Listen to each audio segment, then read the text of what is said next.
the show. You're on A1R Psychic Radio and Moonstruck TV. I'm Jacquelene Closemore, coming to you live from Melbourne in my office. Yay. Woo. Alrighty.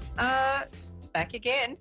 So last week we covered the Devil card and we sort of finished off a bit of the Temperance card that we sort of had hanging over from the previous time. And this time we're moving along to the next card in the Major Arcana, which is bum, bum, bum, the Tower card.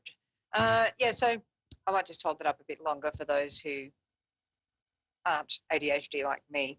Look, the writing's even facing the correct direction. It's working today. So with the Tower card, we sort of look at that.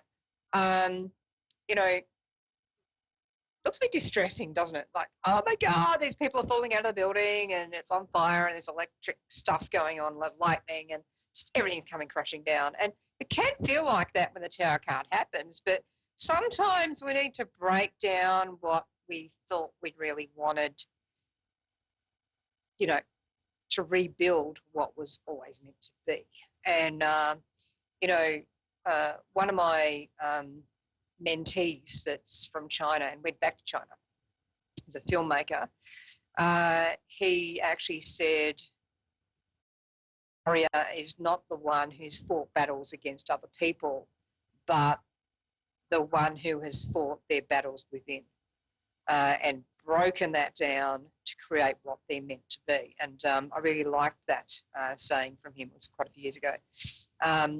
The Tower card can feel like everything's coming crashing down. You sort of look at Tower card moments in society, and this is where things are breaking down or a system's breaking down.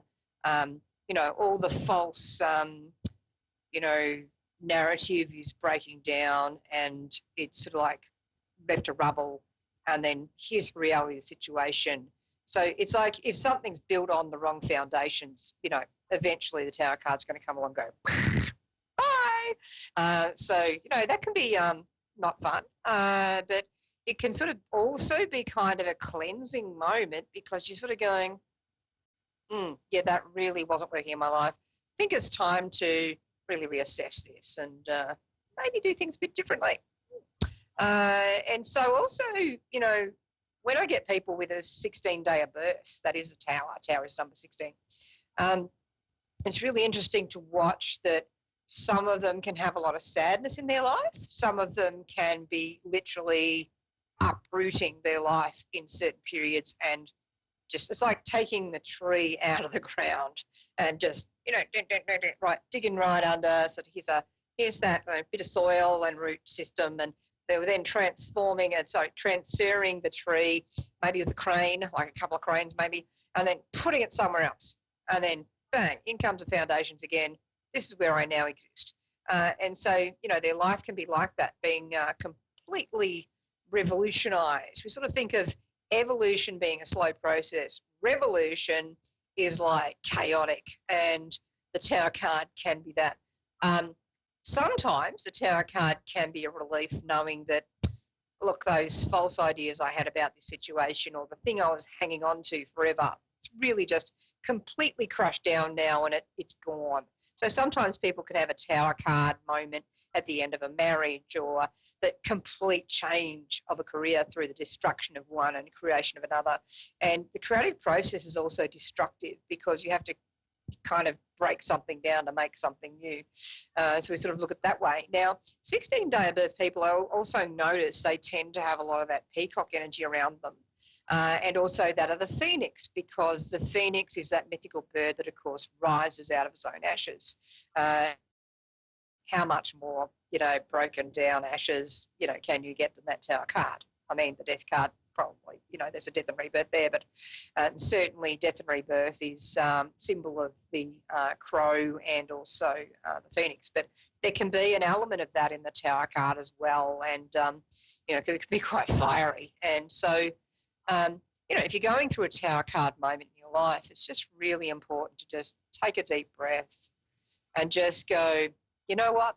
Shift happens. Sometimes the F is silent and it ain't great, but I'm just going to deal with this as I can, where I can, rather than trying to force it to be that which it's just not going to be. And, it's like sometimes we have what seems like bad luck, and we miss out on an opportunity that we really wanted and we worked so hard for. And then, boom, crash, down it goes. And then all of a sudden, when we let go, it's like, boom, here comes the opportunity that actually is even better and actually sets you off on the right direction. So sometimes you can sort of be like in a reading, sort of going, do they love me? And why don't they love me? And why didn't they? Or did they love me? You know, sort of like this post-relationship thing of, I'm really trying to hold on to this dead relationship. And the tower can kind of bring through sort of crashing information of, oh my God, oh, well, now that I know that, I really wouldn't have wanted to have been with them had I known that anyway. And it's sort of like, okay, yeah, introspection, yeah. And it's through that crashing down that you can then sort of break down what the issues were, not just what's wrong with them. It's like, what part did I play in the destruction of this? You know, it's always important to do that. Too often in Western society, I hear a lot of people, you know, in their questions about exes or what they say about exes, like, you know, karma will get them or something, you know, just because they disagree with me, they must be a narcissist. You know, it's a bit over the top, really. You know, whereas if you've ever seen that dating show, If You Are the One, or If You're the One or something, but it's from China, and so I watch it with English subtitles, and it's really interesting to watch these very young people talk about past relationships in the aspect of what they learnt about themselves. What did I do that maybe, you know, I could have grown through and matured about? What have I learnt since then about myself? What, therefore, do I bring from that learning into a new relationship? And too often you see people jumping from one relationship to another without going through that tower moment of, it's all crashed down. All right, what is all of this?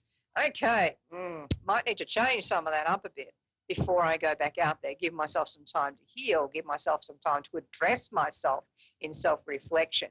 And so the tower card can kind of bring the necessity to do that, and also the opportunity to do that. So, you know, it can be actually a really good card in that kind of sense. I mean, obviously, you know, it's not necessarily the happiest news in the outcome position of a situation, because it's like, well, that's where it's going, it's not going to work. Or there's some new breakthrough going to come from this. So, you know, it's not always a static thing. I mean, you know, just because something seems bad doesn't mean that there's not good at the end of it because of what we glean out of it. You know, it's like people sort of say, how do I increase my luck? Well, the thing is, you create your luck by the attitudes and the actions you take. And it's not enough to just go, law of attraction, I want the Kelvinator fridge for free, and it's going to happen.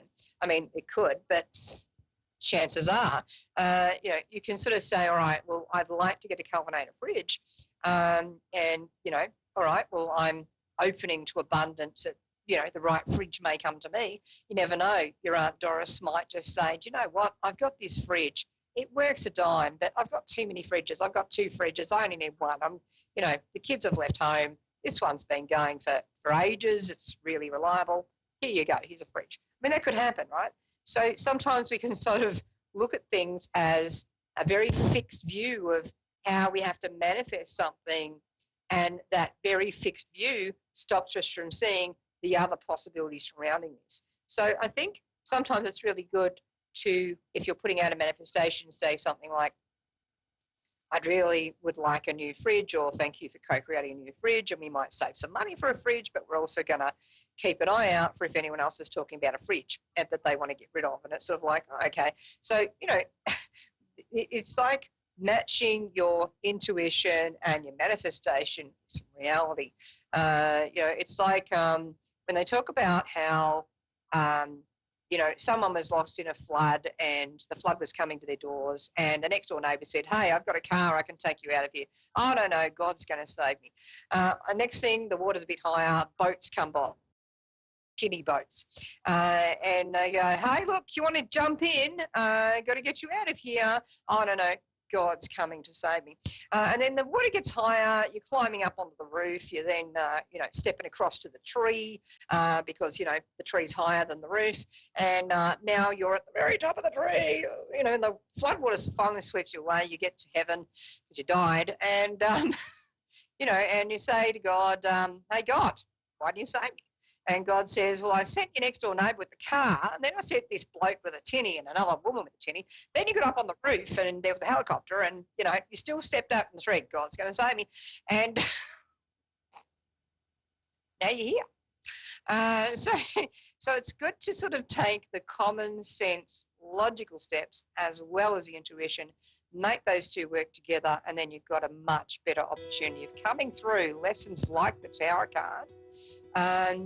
With a new sense of awareness. It's great to believe in magic in a sense, but we also need some common sense with that. And unfortunately, it's not that common these days, but, it's just a good thing to kind of think of. So when you think of that Tower card, it could be a good meditation for you to look at as to, in my life, is there areas where I'm not being practical? Are there areas where I may be big on, seeing the bad in other people, like, oh, they're really bad because, and maybe not going, I might have a little bit of that comment somewhere. Look at that sort of stuff in your life and you'll come through that card just wonderfully instead of sort of being a bit trapped. It's all about growth. Now, talking about on the move this week and growth, I'm back on the road and we'll be at Burwood East in Melbourne. Exciting. I'll be at the White Horse Club, which is a groovy Italian place, doing readings on stage and also one-to-ones. If you're in Melbourne, feel free to drop by. In any case, I better get running for now. There's more shows on this channel this afternoon, evening and morning, depending on where in the world you are. Catch you next time. Lots of love to you all. Bye-bye.